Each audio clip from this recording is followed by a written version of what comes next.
ওই 30 থেকে 35টি দল যাদের অনেক দলের কোনো সাংগঠনিক অস্তিত্ব নাই রাজনীতির মাঠে, তাদের কথায় ঐক্যমত কমিশন জাতীয় ঐক্য কিংবা এই জুলাই সনদের বিষয়ে শুধুমাত্র সিদ্ধান্ত নিতে পারবে না। আজকে সাংবাদিক, শিক্ষক, প্রত্যেকটি পেশাজীবী সংগঠনের মতামত নিতে হবে এবং সর্বশেষ এই যে বিষয়গুলো আলোচনা হয় সেটাকে একটা গণভিত্তি দেওয়ার জন্য গণভোটের আয়োজন করতে হবে। কারণ আমরা দেখতে পাচ্ছি রাজনৈতিক অনেক দল তাদের সুবিধার জন্য অনেক জায়গায় আসতেছে না। অনেকে মনে করছে তো আমরা সরকার গঠন কইরা ফেলাইছি, কাজেই সরকারটা চালাইতে হলে আমার এই সুবিধা লাগবে। উচ্চকক্ষে 2/3 আমার সমর্থন থাকা লাগবে, না হলে আমি সংবিধান সংশোধন করতে পারবো না। নিম্নকক্ষে লাগবে। তো একটা দলকে বিবেচনা করে তো এই রকমের একটি জাতীয় সনদ বাস্তবায়নের আলাপ করা যায় না। আমরা পরিষ্কারভাবে এই কথাটি ঐক্যমত্য কমিশনকে বারবার জানিয়েছি। আজকে আমরা এই সমাবেশ থেকেও আমরা পরিষ্কারভাবে বলতে চাই যে কোটা সংস্কার থেকে রাষ্ট্র সংস্কারের স্লোগান নিয়েই আমাদের রাজনৈতিক সংগ্রাম।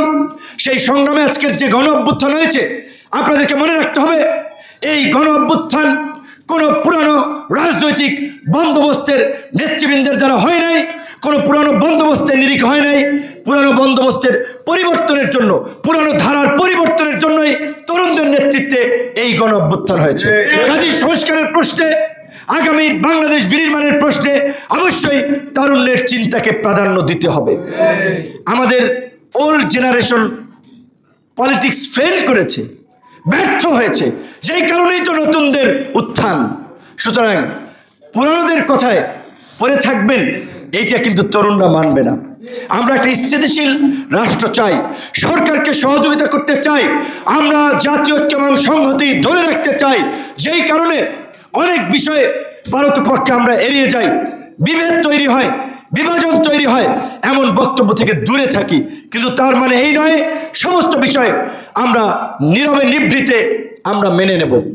সর্বশেষ এখানে লতিফ মাসুম স্যার এসে পৌঁছেছেন, যে আপনাদের সকলকে সাক্ষী রেখে বলতে চাই, এই কথা তো media, social media, main stream মিডিয়ার মধ্যে লাইভে যাচ্ছে। আপনারা গত 10 বছরে কতজন সিভিল সোসাইটি কিংবা নাগরিক সমাজ বলতে আমরা যাদেরকে বুঝি, পেশাজীবী নেতৃবৃন্দ বলতে আমরা যাদেরকে বুঝি, তাদেরকে গণতন্ত্রের পক্ষে, মানবাধিকারের পক্ষে, আইনের শাসনের পক্ষে যখন শিক্ষার্থীদের উপরে হামলা হচ্ছে, নির্যাতন, নিপীড়ন হচ্ছে, সেটার বিরুদ্ধে কথা বলতে দেখেছেন হাতে গোনা কয়েকজন। আসিফ নজরুল সাহেব ছিলেন, শহীদুল ভাই আলোকচিত্র ছিলেন, লতিফ মাসুম স্যার, দিলারা ম্যাডাম, এরকমের কয়েকজন। আর আজকে আমরা সরকারে এমনও বসন্তের কোকিলদেরকে দেখি যাদেরকে বারবার বলেছিলাম যে আমাদের ছাত্রদের উপরে হামলা হয়েছে, একটা বিবৃতি দিন।